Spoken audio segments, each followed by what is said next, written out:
Hello, everyone. I'm Aaron Strout, the CMO of Real Chemistry, formerly W2O, and I'm here with my esteemed colleague and friend, Jennifer Paganelli, aka JPags, who is the practice leader for our earned and social media practice. So welcome, JPags.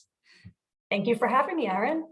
Well, thank you for doing this with me. And so we're hoping that for our PRWeek audience, JPags and I would say, are far from experts, but we know enough to be dangerous about Clubhouse, this new phenomena.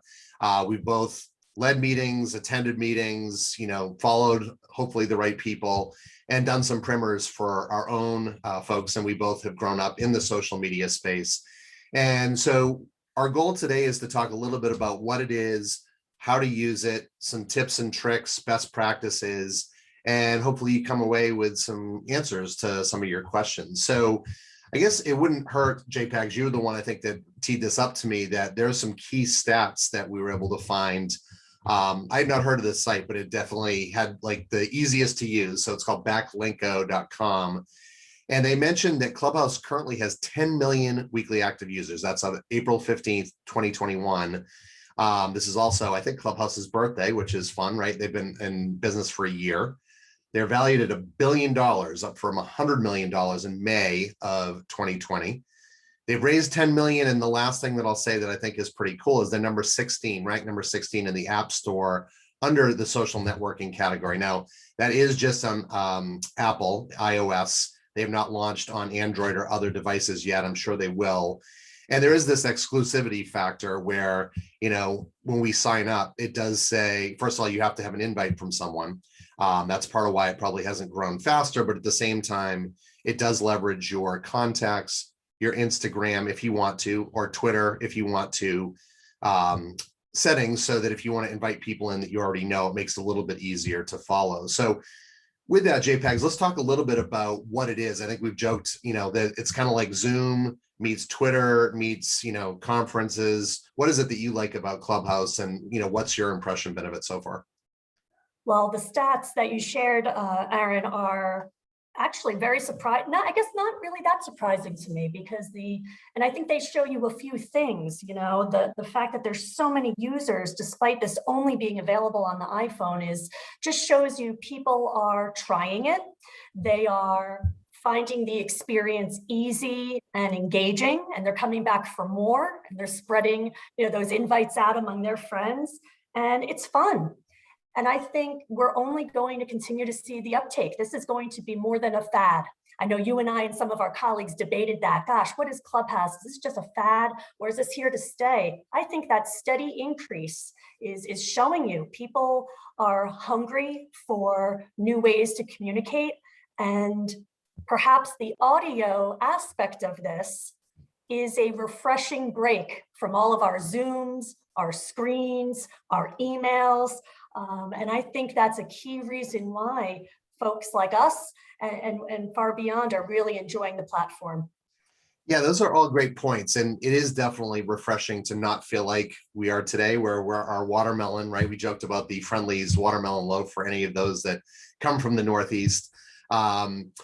You do have to put your best game face, but on this, you can be in your pajamas, you can do it at night, you can be in your car, and it's listen only for most people, unless you decide to start a meeting, or if you raise your hand and get brought up on stage. But I think, JPags, one of the things that we talked about that we love so much about Clubhouse is the mix of people, right? You get people from Van Jones to some of the astronauts down to, Steve Barrett of PRWeek, a little plug there for Steve. And you get these people sort of coming together in ways that maybe we wouldn't expect, and hearing these sort of cool voices in relatively intimate settings, right? I mean, sometimes the rooms are 1,500 people, but a lot of times they're more like 15 to 25 people. And you really do have an opportunity to have that intimacy. Talk a little bit about who are some of your favorite voices. I know we lean more into the healthcare, so they may be more on the reporter side, which also is a good thing to touch on for hint, those people that are in PR and want to connect with some of the reporters that they know that they should be. It's interesting. I love listening. I'm with you. I think the format, it's easy. You don't have to get all dolled up to listen in and feel like you're really part of the discussion.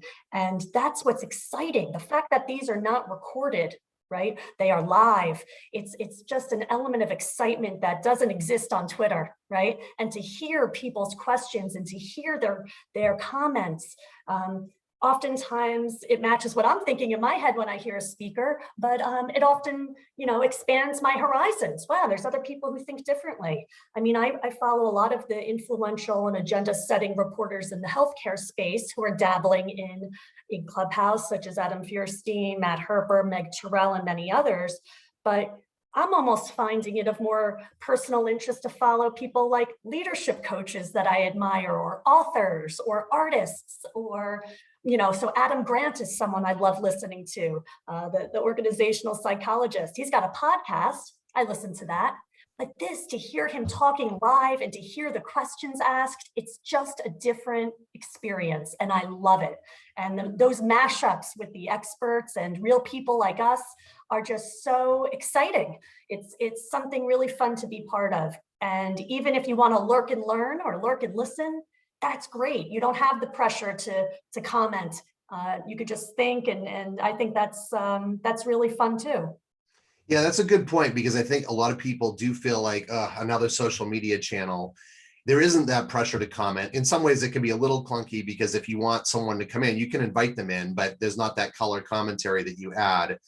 But it's sort of like Instagram when that rolled out. I think a lot of people loved that it wasn't political. You put pictures up, you could heart it, you could do, a little comment, but it wasn't Facebook, it wasn't LinkedIn, it wasn't Twitter. You didn't get into this sort of deep philosophical or political conversation, although certainly from a voice perspective, you can definitely do that.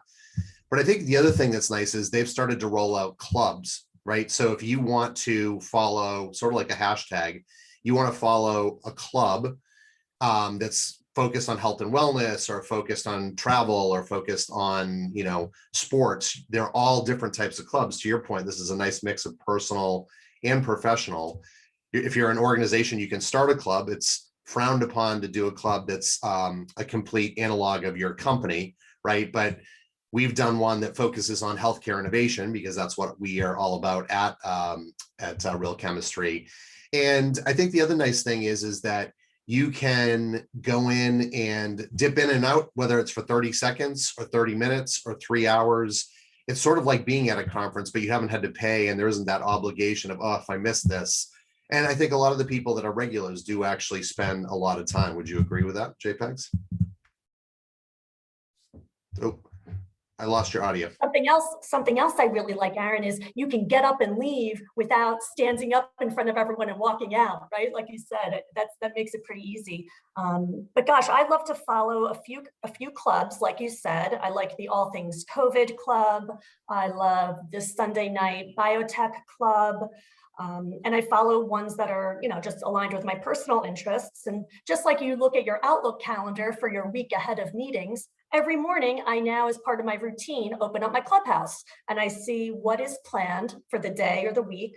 And I also have some alerts set up for certain people and certain experts. So if they are joining a club or starting a discussion on a whim, I am alerted and I have the choice of listening in live, which I've found really helpful. The idea that you can schedule clubs and conversations or do them ad hoc is great. I look at my calendar today, there's an all things COVID discussion happening in an hour, and they're going to talk about what's the deal with the J&J vaccine. And it's a host of medical experts and communicators, and I look forward to listening into that discussion. So that's one example of something planned in a very nimble way, but certainly very relevant and of the moment. And I think that's another benefit of Clubhouse. It's not old, it's very much now. Yeah, it is a nice mix of serendipity and planned, right? Because you can go in and see scheduled meetings. One sort of tip on that front, because we were helping one of our execs get set up the other day, and it can be a lot. If you follow a lot of people, you might get a lot of alerts on your phone. So you do know that you have discrete controls over those alerts. And if there are people that are noisy, you can discreetly unfollow them as well. It's sort of like Twitter, right? Where if you're on Twitter and there's someone that's really noisy that you don't like, then maybe you unfollow them for a little while. I know we have like a minute left, JPEGs. Any other advice or tips and tricks that you'd leave with our audience? Get into the club, try it out. Don't be scared. The format is so easy. Even my parents can use it, right? And you're muted the whole time, which in this instance is a good thing, right? You won't be disrupting anything, and just learn and get involved. That's the best way to learn a new platform, a new technology.